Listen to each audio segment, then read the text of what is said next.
$100 versus $150. Which one is better? Let's talk about it.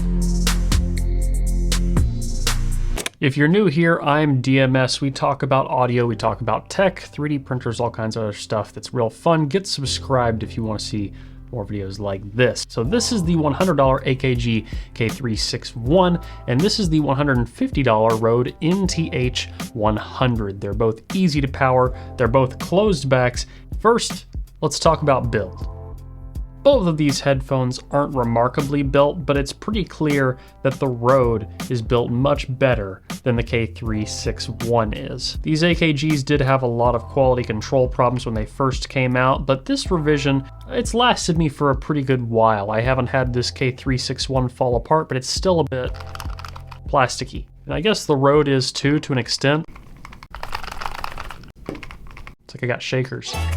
The Rode is just a lot more solid of a headphone in the hand. It's also more comfortable. Well, in some cases. The Rode's pads do vent out heat a lot better than the pads on the K361, despite the pads on the K361 being bigger and roomier. So this means that initially the K361 is more comfortable on my ears, but over time, the Rode is. Now this has ups and downs because the Rode also has smaller ear pads.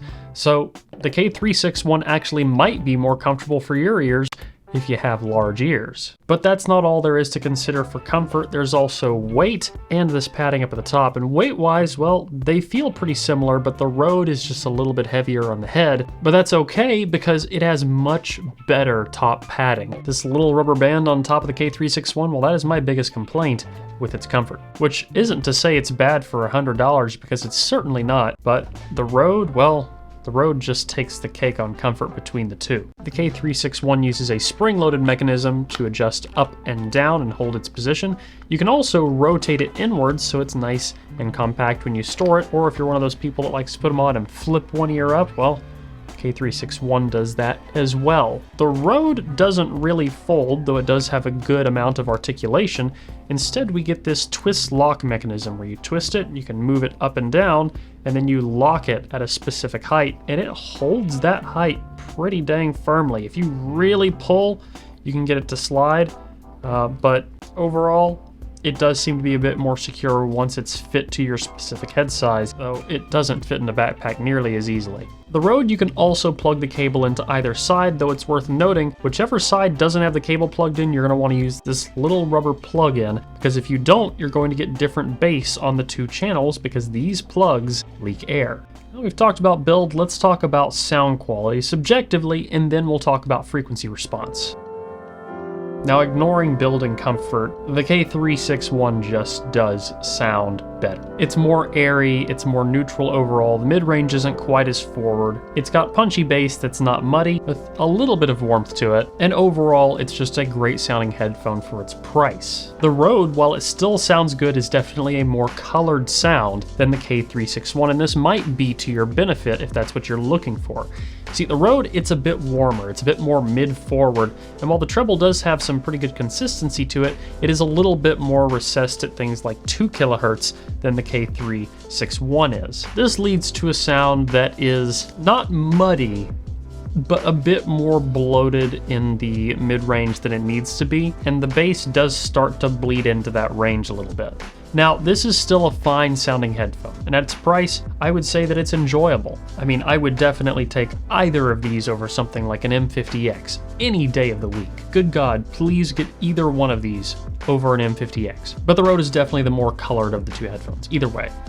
Doesn't matter how you cut it. Detail-wise, they're basically equivalent, and power-wise, the Rode is actually slightly harder to drive. Enough so that on some field recorders, I actually struggled to get loud enough with the Rode NTH100, whereas the K361, well, they really don't need any power at all. Downside of this is that the Rode, well, it might not be suitable for some professional applications like the audio output on my camera over there. If you're my camera guy and you're wearing this, you can't hear what I'm saying. And in that case, the K361 is a better bet. But if you're plugging this up to a mixer or something that has some juice, well, it's fine. Even something like a MacBook will drive it with ease. Which leads to my next bit.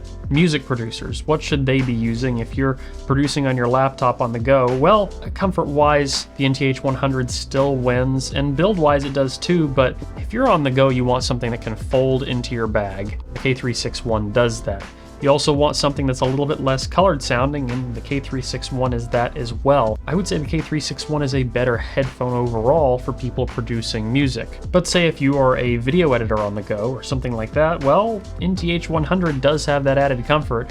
If you're wearing these headphones for 4 or 5 hours straight editing a video at an airport, I mean, that's what I've used these for before, and they get the job done pretty well. Now with all that said, let's talk about frequency response.